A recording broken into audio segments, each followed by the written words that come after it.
जय हिंद दोस्तों, शुरू करते हैं आज का हम लोग टॉपिक। आज का करंट अफेयर्स देखते हैं। आज का पहला प्रश्न है कि हाल ही में हिंद महासागर रिम एसोसिएशन का अध्यक्ष किसे नियुक्त किया गया है।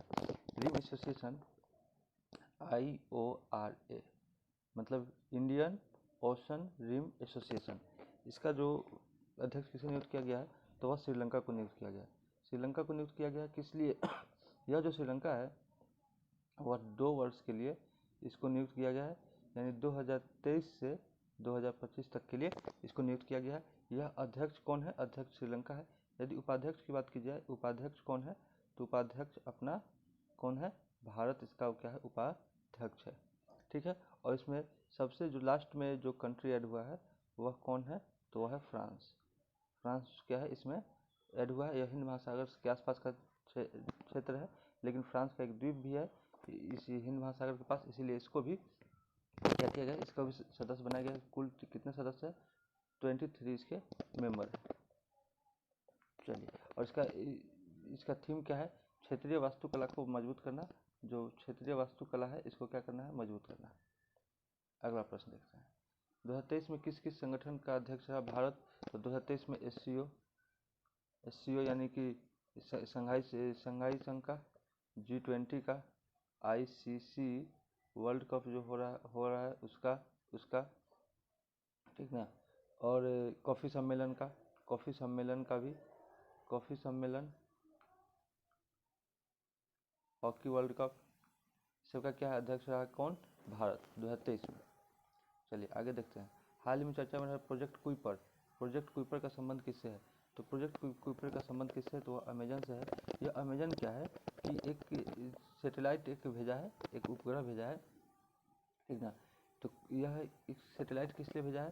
तो तेज इंटरनेट पहुंच के लिए,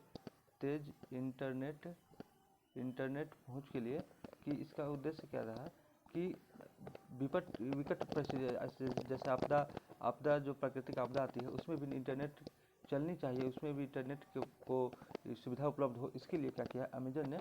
एक सैटेलाइट लॉन्च किया जिसका नाम है कुइपर।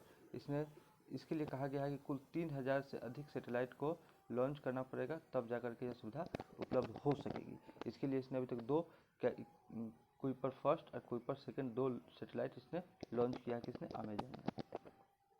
चलिए अगला प्रश्न है। हाल ही में JNU से डायरेक्ट की मानक उपाधि प्राप्त करने वाली पहली महिला सामिया हसन किस देश से संबंधित है? तो JNU द्वारा पहली बार किसी को अवार्ड दिया गया है, तो यह किसको दिया गया है? तो वह सामिया हसन कहाँ की है? तंजानिया की है। इन्हीं को क्या दिया गया है? यह उपाधि दिया गया है। यह तंजानिया की महिला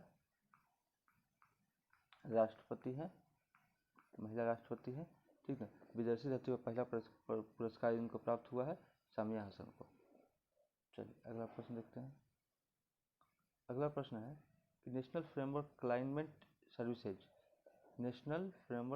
सर्विसेज की नोडल एजेंसी कौन सी है? तो यह नोडल एजेंसी कौन सी है? तो यह इस एजेंसी का काम क्या है? तो इस जलवायु जोखिम को क्या करना? कम करना। इसका क्या है? उद्देश्य है।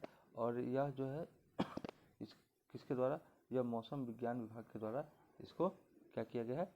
यह एजेंसी इसकी है नेशनल फ्रेमवर्क क्लाइमेट सर्विसेज की। अगला प्रश्न है। हाल ही में अबुआ वीर दिसोम अभियान कहाँ प्रारंभ हुआ है? तो अबुआ वीर दिसोम अभियान कहाँ पे? तो यह झारखंड में यह प्रारंभ हुआ है। क्या है? तो यह वन अधिकार अधिनियम से संबंधित है। इसमें जंगल में जो भी रहने वाले निर्भर समुदाय है, ठीक ना, उनसे यह संबंधित है। यह ग्राम स्तर पर किया जा रहा है। किसके द्वारा? झारखंड के मुख्यमंत्री जो है सो कौन है? हेमंत सोरेन के द्वारा यह किया जा रहा है। अगला प्रश्न देखते हैं।